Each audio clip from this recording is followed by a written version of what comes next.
வணக்கம். அன்பார்ந்த சுபிக்ஷா டிவி நேயர்களுக்கு உங்கள் ஜோதிடர் ஜெயமஸ் சந்திரமௌலியின் பதிவு. இந்த பதிவில் மகர லக்னம் நண்பர்களுக்காக குருவினுடைய சார மாற்றத்திற்கான பலனை பார்க்க இருக்கிறோம்.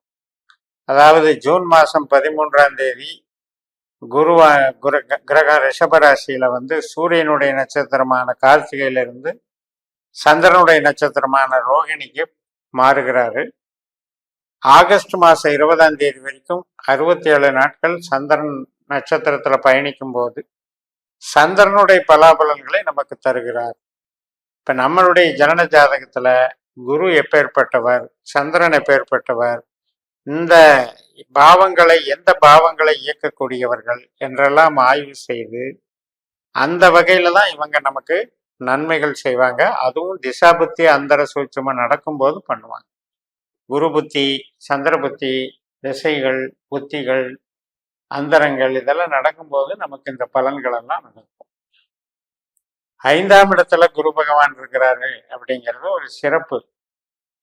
நம்ம லக்னத்திற்கு குரு பணம் வரவு, உழைப்பு, வேலை வாய்ப்பு, தொழில் பலம் இதையெல்லாம் கொடுக்கிறவர். அப்பேற்பட்டவர் இப்ப கெட்ட ஆற்றலை வழங்கி கொண்டிருக்கிறார்.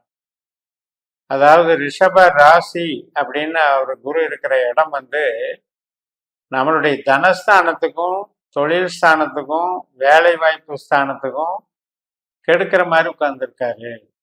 அப்ப இதுல எல்லாம் கொஞ்சம் சிரமங்களை அனுபவிக்கிறோம். ஆனா பாத்தீங்கன்னா ஜோதிடத்துல 5ல குரு நல்லா இருப்பீங்க அப்படின்னு ஜென்ரலா சொல்லுவோம்.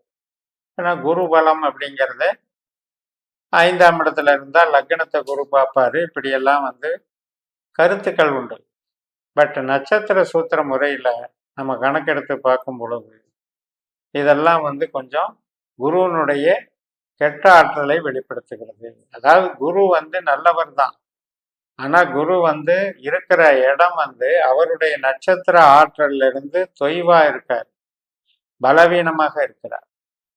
அதனால அவர் நல்ல ஆற்றலை வெளிப்படுத்துவதற்கு தடையாக இருக்கிறது. சரி, இப்ப நமக்கு குருவினுடைய செயல்பாடுகள் அப்படிங்கிறது 5ஆம் இடத்துல குழந்தைகள், கலைகள், நம்முடைய பாசம், நேசம், தெய்வ அனுகூலம், இஷ்ட தெய்வம், இது மாதிரி. அதாவது இப்போ ஒரு ஷேர் மார்க்கெட்டு, 5ஆம் இடத்துல விளையாட்டும் இருக்கு, சினிமாவும் இருக்கு. இது மாதிரி அனைத்து விதமான 5ஆம் இட பாவத்தை பலன்களை குரு நமக்கு டெவலப் பண்ணக்கூடிய அதே நேரத்துல சந்திரன் மாதிரி செயல்பட போறார். சந்திரன் நம்மளுக்கு 7ஆம் வீட்டுக்கு அதிபதி. அதனால இப்ப திருமண காரியம், உறவுகள் சம்பந்தப்பட்டது, இந்த மாதிரி விஷயத்துக்கெல்லாம் நல்லா இருக்கு. அதனால நமக்கு சுப காரியங்கள், புதிய உறவுகள், இப்ப 2 பேருக்கு கணவன் மனைவி ஆகிறதுக்கு உண்டான அமைப்பு, 2 பேர் விருப்ப திருமணம் பண்ணிக்கிறது, அதே போல வரன் அமைஞ்சு பேச்சுவார்த்தை நடத்தி நிச்சயதார்த்தம் பண்ணி உறுதியாகிறது. இதுக்கெல்லாம் குருவும் சந்திரனும் நமக்கு சாதகமாக இருக்கிறார். உறவுகள் விஷயத்துல சாதகமா இருக்காங்க. வேலை வாய்ப்பு, தொழில் அப்படின்னு எடுக்கும் பொழுது நம்ம ஜனன ஜாதகப்படி நமக்கு குரு திசையோ, குரு புத்தியோ, குரு அந்தரமோ அல்லது சந்திரனுடைய திசா புத்தி அந்தரமோ நடந்துகிட்டு இருந்தால் இந்த நேரத்துல வேலைக்கு கொஞ்சம் பாதிப்பு. இப்ப வேலை திடீர்னு போயிடுச்சுன்னு சொல்றோம். அது திடீர்னு நம்மளை அனுப்பிச்சிட்டாங்க, அடுத்த வேலைக்கு சர்ச் பண்ணிட்டு இருக்கேன், இன்னும் கிடைக்கல. இது மாதிரியான நிலைமைகளை குரு ஏற்படுத்துகிறார். ஸோ அந்த விஷயத்துக்கு நம்ம டெவலப்மெண்ட் பண்ணணும், நம்ம வேலையை தக்க வச்சுக்கணும், நம்ம அவசரப்பட்டு சில முடிவுகளை எடுத்துட்டு வெளியே வரக்கூடாது அப்படின்னு நினைக்கிறவங்க புனர்பூசம், விசாகம், பூரட்டாதி அப்படின்னு 3 குருவினுடைய நட்சத்திர நாட்கள்ல தட்சிணாமூர்த்திக்கு வழிபாடுகள் பண்ணிட்டு வாங்க. நெய் தீபம் போட்டு அர்ச்சனை பண்ணி வழிபாடுகள் பண்ணலாம். அந்த ஸ்தலங்களுக்கும் போயிட்டு வரலாம். ஆலங்குடி குரு பகவானுடைய ஸ்தலம், திருச்செந்தூரும் குரு பகவானுடைய ஸ்தலம். இந்த நட்சத்திர நாட்கள்ல அந்த ஸ்தலங்களுக்கு நம்ம விசிட் பண்ணி அர்ச்சனை வழிபாடுகளை பண்ணிட்டு வரலாம். குபேரன் பூரட்டாதி நட்சத்திரத்துக்கு அதிபதி. அதனால குபேரனையும் வழிபடலாம். இந்த தட்சிணாமூர்த்தி, திருச்செந்தூர் முருகன், குபேரன் இந்த 3 தெய்வங்களை வழிபடுவதும், மஞ்சள் கலரை அதிகமா உபயோகிக்கிறதும், எல்லோ சஃபயர் அப்படின்னு சொல்லக்கூடிய புஷ்பராக கல் ஜெம்ஸ்டோனை யூஸ் பண்றதும், ரத்தினத்தை யூஸ் பண்றதும், 3ஆம் எண் என்பது குருவுக்கு ஆதாயமான எண், அதை பயன்படுத்துறதும், வேலை வாய்ப்பில் இருக்கக்கூடிய சிரமங்களையும் கஷ்டங்களையும் நஷ்டங்களையும் சரிப்படுத்தும். அது மாதிரியான ஒரு முயற்சிகளில் ஈடுபடுங்க. இப்ப என்னன்னா, குரு நன்மை செய்யக்கூடியவர், நன்மை செய்யக்கூடிய வகையில இல்லாம இருக்காரு. அப்ப அவரை நாம ஆக்டிவேட் பண்ணி பிரீத்தி பண்ணணும், அவரை சாந்திப்படுத்தணும், அவருடைய அருளை வாங்கணும் அப்படிங்கிறது தான் அங்க முக்கியம்.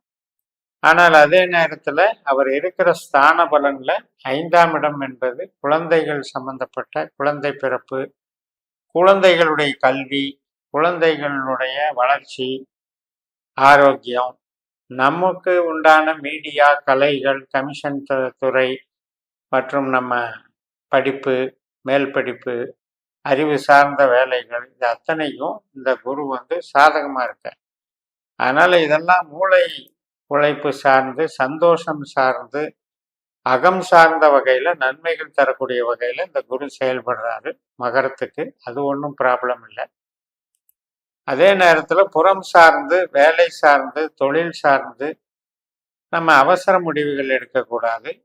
ஏனென்றால் அந்த வேலைக்கு சில தடைகள், தொழிலுக்கு சில முடக்கங்கள், பணவரவுக்கு சில பங்கம், தட்டுப்பாடு, ஸோ இதையெல்லாம் ஏற்படுத்துறதுனால நம்ம இந்த ஆஸ்பெக்ட்ல நம்ம கவனமா இருந்தால் போதும். அப்ப குருவை பொறுத்த வரைக்கும் நமக்கு பயிற்சியிலேயே மட்டுமே பலன் தந்துடாது.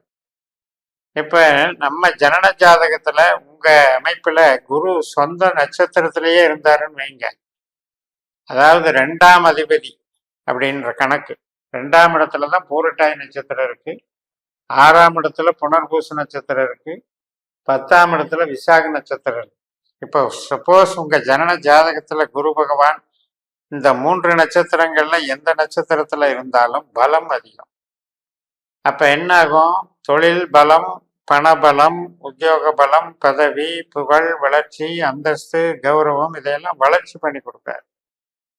அப்ப அது காலம் பூரா நமக்கு சிறப்பான பலனை தரும். இது மாதிரி நம்ம 12 பாவ அதிகாரிகளை உபநட்சத்திரம் என்று கண்டுபிடிக்கிற சூத்திர முறைகள் இருக்கு. அதையும் பயன்படுத்தி உபநட்சத்திரங்களை கண்டுபிடிச்சி இந்த கோச்சாரத்திலையும் திசாபத்திலையும் பார்த்துக்கிட்டீங்கன்னா தான் உங்களுக்கு முழுமையான உண்மையான நமக்கு கேள்விக்கு பதிலளிக்கக்கூடிய ஜோதிடம் நம்மளுக்கு புரியும். அந்த வகையில் இதை பயன்படுத்தி நீங்கள் ஃபாலோ பண்ணும்போது நட்சத்திரமும் உபநட்சத்திரம்தான் நிகழ்வுகளை நிகழ்த்துகிறது. நமது ஈடுபாட்டுக்கு தகுந்த வெற்றியையோ தோல்வியையோ சாதகத்தையோ பாதகத்தையோ தருகிறது என்கின்ற உண்மையெல்லாம் புரிஞ்சுக்கலாம். இந்த சேனலை சப்ஸ்கிரைப் பண்ணி ஷேர் பண்ணுங்க. உங்கள் தனிப்பட்ட ஜாதக பலாபலன்களை என்னுடைய வாட்ஸ்அப் நம்பரில் தொடர்பு கொண்டு பலன் பெறுங்கள். உங்களிடமிருந்து விடைபெறுகிறேன். உங்கள் JMS. நன்றி, வணக்கம்.